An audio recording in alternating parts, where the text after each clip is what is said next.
Bah, moi, personnellement, je pense souvent au futur. Je sais pas, c'est une question qui revient souvent quand je suis face à moi-même, seule, du coup. Quand je suis seule, en fait, ça me fait du bien. Dans le sens où je me plonge, je suis moi. Je pense à beaucoup de choses. Je pense, je sais pas, au travail qu'on a à faire par rapport à la prépa et tout ça. Je pense à mes amis beaucoup, à mes parents. Ouais, ça dépend dans quel état d'esprit je suis, on va dire. La première chose à laquelle je pense quand je suis tout seul, c'est aux choses qui seraient plutôt de l'ordre de la créativité, je dirais, et que je pourrais pas faire quand je suis en groupe. C'est-à-dire des idées qui submergent de la solitude, on va dire. Et je me pose sur mon ordi ou sur une feuille et je gratte. Généralement, je pense soit à créer quelque chose, soit des pensées qui n'ont, comment dire, aucune vraie cohérence, c'est-à-dire que je pense à tout et à rien en fait. Et je pense que c'est une question que tout le monde se pose. Et moi, personnellement, j'ai peur de ça, du futur en fait. J'ai peur d'échouer et j'ai peur de faire les mauvais choix. Et donc, j'ai une angoisse permanente, on va dire.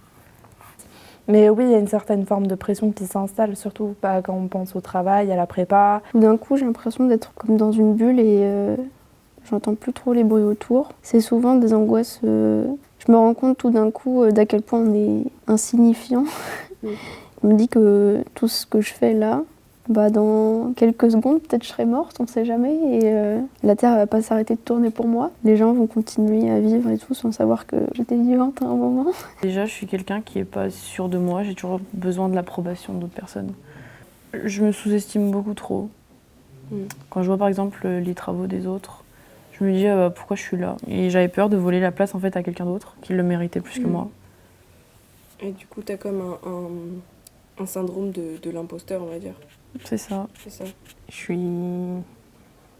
Je repense aux choses tristes, je suis un peu nostalgique du passé.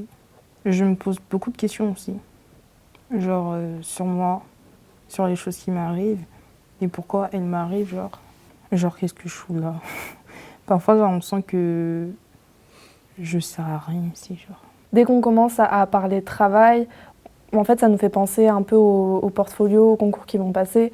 Et du coup, forcément, on se met à stresser parce qu'on se dit, c'est est-ce que je vais y arriver? Est-ce que ça va bien se passer, tout ça? Généralement, si je travaille et que je sens que je peux être productif, c'est parce que je suis seul. Je pense simplement à mon travail et rien d'autre. C'est surtout pour ça que je me dédie à ça. C'est pour juste ne pas avoir à penser à autre chose et être concentré dans une seule chose. Fait que je ne pense pas à ma journée, à une réaction que j'aurais pu avoir ou à quoi que ce soit.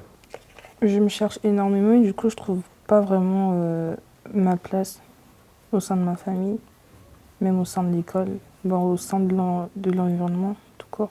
Je suis là physiquement, mais spirituellement, mon âme, il est ailleurs, quoi. Moi, je garde cette idée-là d'oasis intérieure. Pour moi, c'est vraiment l'endroit où tu te retrouves avec toi-même, dans lequel tu te recalibres et tout. À cet endroit-là, tu as ton conscient et ton inconscient qui vont se rencontrer à l'intérieur de toi-même. Que des fois, la solitude, pour certaines personnes, c'est mal, ils se renferment sur eux. Se retrouver seul, se retrouver seul après avoir passé un moment accompagné, ça me donne surtout envie de me refermer, de ne pas recommencer en fait. J'angoisse pas parce que j'aime bien être toute seule, j'ai toujours été comme ça. Les sentiments qui me viennent, c'est plus libéré, je souffle un grand coup, comme si j'avais quelque chose de lourd qui pesait en moi. Et ce moment de se retrouver toute seule, c'est comme si je libérais ces petits trucs, petit à petit.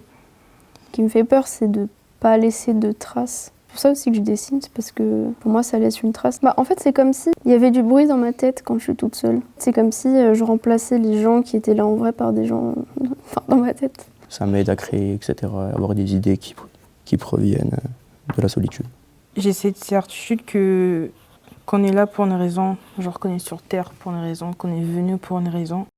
À quelque temps, j'avais des angoisses, comme des pulsions des fois, tu vois, de faire des choses, je savais qu'on n'avait pas le droit de les faire. Tu vois, j'avais envie de les faire juste pour essayer et voir ce que ça donnait. Mais après, quand on grandit, on arrive à faire face justement à ses craintes et à ses peurs. C'est la maturité. Je dirais que c'est important des fois de se retrouver seul parce que c'est là qu'on sait vraiment qui on est et qu'on est vraiment face à... Il faut avoir le courage de savoir qui on est. Mais moi, ça me fait pas peur d'être toute seule maintenant.